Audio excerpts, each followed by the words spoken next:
Situation will be improve. আমি বললাম ধরারও দরকার হবে না, বিকজ ইউ আর দেয়ার।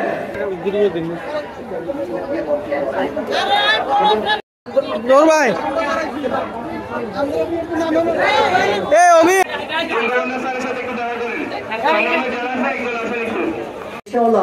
একটা রিক্সা আপনারা ভেঙে চলে গেলেন, এর পুরো সংসারটা কিন্তু রিক্সা দিয়ে চলে। যার এগেইনস্টে কিছু করেন শুধু চিন্তা করবেন পরিবারটা কিভাবে থাকবে। এবার ইভেন এসপির সাথে কথা হয়েছে, ওনারা যাবেন থানায়, আপাতত ওনারা এদিকে কম আসবেন, বাট ওনাদেরকেও কাজ করতে দিতে হবে। কেউ যদি আমি যদি একটা দুইটা দুষ্কৃতিকারী ধরি